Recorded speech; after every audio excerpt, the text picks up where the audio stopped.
Fort Scratchley, they started building it in 1881, finished it in 1882. It took about 18 months and around £20,000 back in those days. The purpose of the fort was, it was part of a series of forts that were built around the coast of Australia, because back in the 1870s a couple of things happened. The British took their permanent troops, sent them back home to England, so your only defences were your various state militias, remembering we didn't have federation until 1901. And at the same time, the Russians had finished with the Crimean War, were allied to Japan, had a naval force in Japan, and the concern was that they could have come out of those naval bases and attacked the east coast of Australia.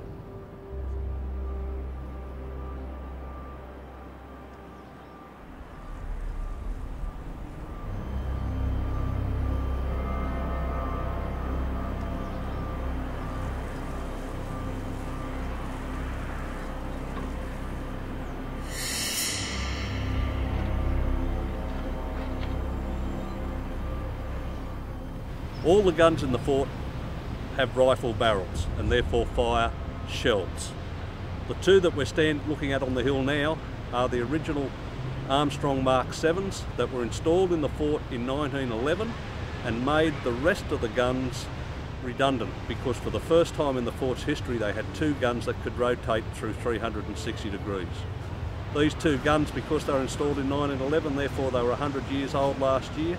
They're the only two in Australia that are still capable of being fired for ceremonial purposes, and of course they are our claim to fame in that they are the only two land-based guns in Australia that have ever been involved in a naval engagement.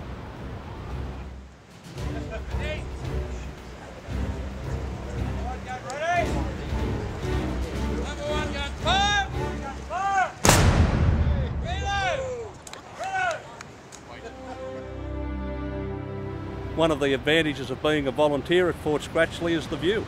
It's not a very well paid job, but the fringe benefits on days like today are absolutely magnificent. The views here, 360 degrees around. In the whale watching season we have some of the best whale views in Australia. We have the beach, the sailing ships, the harbour, the whole thing. This is probably one of the most underutilised tourist attractions in Newcastle.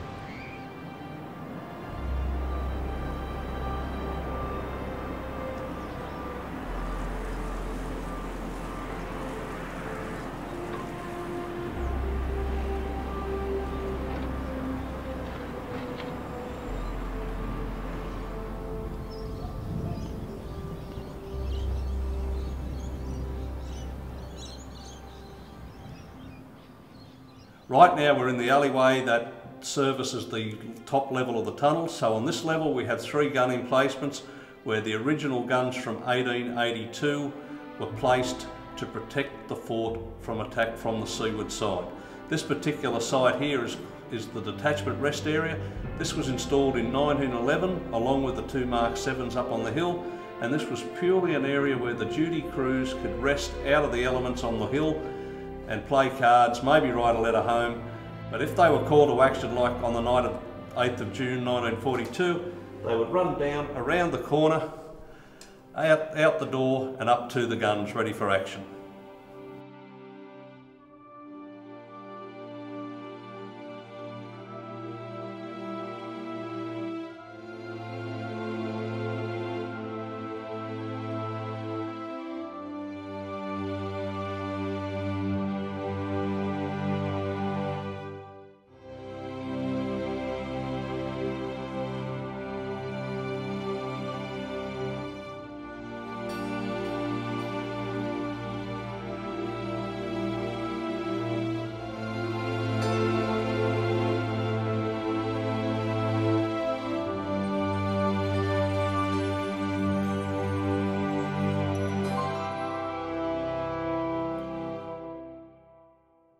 I like to say welcome to 1882, because if you'd have walked down into this part of the fort in 1882, this is what you would have expected to find. This is a fully restored 80-pound gun. The term 80 pound because that was the weight of the shell that it actually fired. And these were in service in the fort from 1882 through to 1896. It was here in case any enemy ships entered the port. It also had the secondary function that back in those days, captains leaving port had to pay their taxes in cash at the Customs House.